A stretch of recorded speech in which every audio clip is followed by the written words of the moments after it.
चलिए तो अब जानते हैं क्वेश्चन नंबर 7 के बारे में। यदि गेहूं को खरीफ ऋतु में उगाया जाए तो क्या होगा। तो गेहूं रबी फसल है जिसे ठंडी और शुष्क जलवायु की आवश्यकता होती है। यदि इसे खरीफ ऋतु में उगाया जाए तो फसल खराब हो जाएगा। चूंकि खरीफ फसल उगाते हैं तो उसमें क्या होता है, अधिक वर्षा होती है, पानी अधिक बरस सकता है, और जिसके कारण खरीफ फसल के लिए पानी अच्छा होता है। लेकिन गेहूं रबी फसल होने के कारण यदि जड़ों में इसका पानी लग जाता है तो पानी ज्यादा सहन नहीं करेगा और पौधा मर जाएगा। यदि जिंदा रहे तो बालियां भी अच्छी नहीं होगी। इसलिए गेहूं रबी फसल में अर्थात ठंडे मौसम में ही उगाया जाता है। क्वेश्चन नंबर 8 कहता है कि खेत में लगातार फसल उगाने से मिट्टी पर क्या प्रभाव पड़ता है। खेतों में लगातार फसल उगने से जमीन की उर्वरा शक्ति समाप्त हो सकती है। इस कमी को पूरा करने के लिए अधिक मात्रा में उर्वरक देना पड़ता है। अधिक उर्वरक देने से अधिक जमीन ऊसर हो जाएगी या उर्वरा शक्ति समाप्त हो जाएगी। क्वेश्चन नंबर 9 कहता है कि खरपतवार क्या है, इसका नियंत्रण कैसे कर सकते हैं। तो खेतों में अवांछित पौधे जो उगते हैं उसे हम खरपतवार कहते हैं।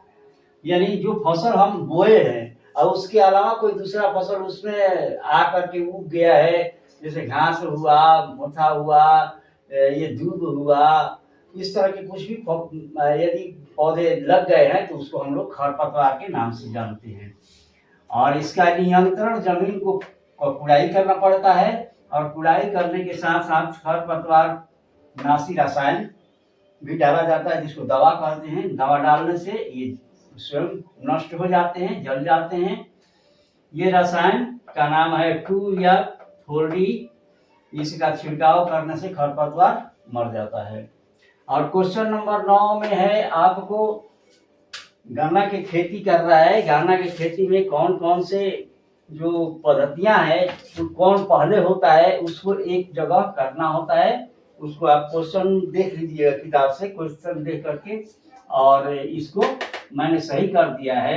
एक स्थान पर आएगा खेत की जुताई, जिसको 6 नंबर दिया था, और मिट्टी की तैयारी 5 नंबर, 2 नंबर के स्थान पर आएगा, और बुआई 3 नंबर के स्थान पर आएगा जो 4 नंबर पर दिया था, और खाद जो 7 नंबर पर दिया था वो 5 नंबर पर 3 नंबर पर आएगा, 4 नंबर पर आएगा। सिंचाई जो 2 नंबर दिया हुआ है वह किस नंबर पर जाएगा, 5 नंबर पर।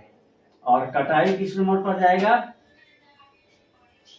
कटाई 6वां नंबर पर, और 7वां नंबर पर आएगा 1 नंबर वाला जो फसल की चीनी के मिल में भेजना होता है।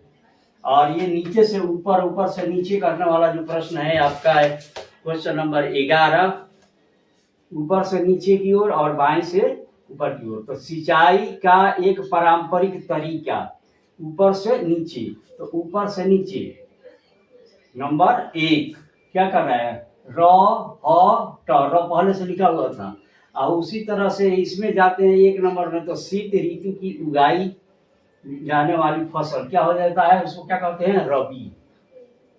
ठीक है, तो इस तरह से इसको हमने मिला करके यहाँ पर लिख दिया है। समझ लीजिएगा इसको। समझाना क्या है इसको, तो मैंने ऊपर से नीचे, नीचे यहाँ बाएं से दाएं कह रहा है। तो इसी क्वेश्चन को क्वेश्चन नंबर 1 पढ़िए, और ऊपर से नीचे किसमें आ रहा है, सिंचाई का प्रारंभिक तरीका क्या है, तो र से रहट मिल रहा है तो र से रहट लिख दिए। फिर 1 नंबर में शीत ऋतु में उगाई जाने वाली फसलें हैं तो रबी। और फिर क्या दे रहा है, इसके बाद 3 नंबर में दे रहा है फसल बड़े पैमाने पर पालतू पशुओं की उचित देखभाल करना। तो उचित फिर देखभाल करना क्या होगा, पशुपालन होगा।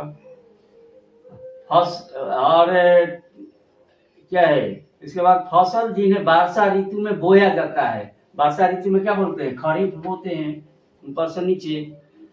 अब फसल पक जाने के बाद काटना, ऊपर से नीचे। तो काटते हैं तो क्या कहते हैं, उसको कटाई कहते हैं।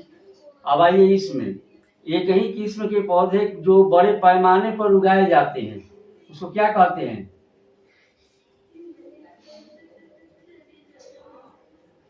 क्या कर रहा है?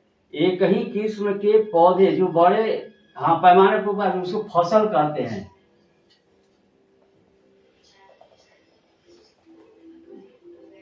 यहाँ स्वर छूट गया है।